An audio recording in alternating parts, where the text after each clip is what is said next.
ಪುರಿಯ ಜಗನ್ನಾಥ ರಥಯಾತ್ರೆಯಲ್ಲಿ ಮತ್ತೊಮ್ಮೆ ಕಾಲ್ತುಳಿತ ನಡೆದು ಕಡಿಮೆ ಎಂದರೆ 3 ಸಾವಿಗೀಡಾದ್ರು ಹಾಗೂ 50ಕ್ಕೂ ಹೆಚ್ಚು ಜನರು ಗಾಯಗೊಂಡ್ರು. ಒಡಿಶಾದ ಪುರಿಯಲ್ಲಿನ ಬಲಭದ್ರ ಜಗನ್ನಾಥ ಸುಭದ್ರಿಯರ ತೇರು ಜಾತ್ರೆಯಲ್ಲಿ ಮತ್ತೊಮ್ಮೆ ಕಾಲ್ತುಳಿತವಾಗಿದೆ.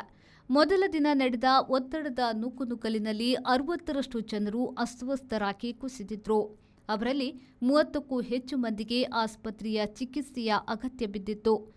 ರಥಯಾತ್ರೆಯ 3ನೆಯ ದಿನ ಮತ್ತೆ ಕಾಲ್ತುಳಿತ ನಡೆದಿದೆ. ಇದರಲ್ಲಿ ಕನಿಷ್ಠ 3 ಮೃತರಾದರು ಹಾಗೂ 50ಕ್ಕೂ ಹೆಚ್ಚು ಜನರು ಗಾಯಗೊಂಡಿದ್ದಾರೆ. ಮುಂಜಾವೆ 4:15 ಗಂಟೆಗೆ ಗುಂಡಿಚಾ ದೇವಾಲಯದ ಬಳಿ ತೇರುಗಳು ಬಂದು ನಿಂತಾಗ ಅಪಾರ ಜನಸಂದಣಿ ನೆರೆದಿತ್ತು. ದೇವರ ದರ್ಶನ ಪ್ರಸಾದಕ್ಕೆ ಜನರು ನುಗ್ಗಿದಾಗ ಕಾಲ್ತುಳಿತ ಉಂಟಾಗಿದೆ.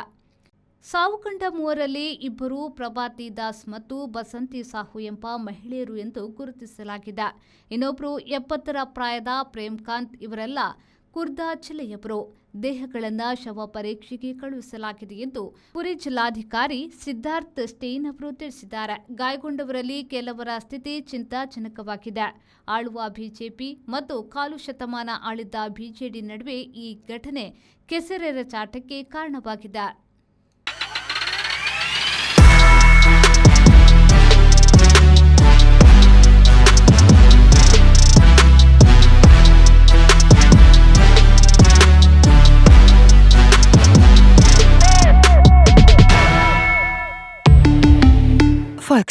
Volkswagen Mangalore, Airport Road, Yeyadi, Mangalore. Volkswagen.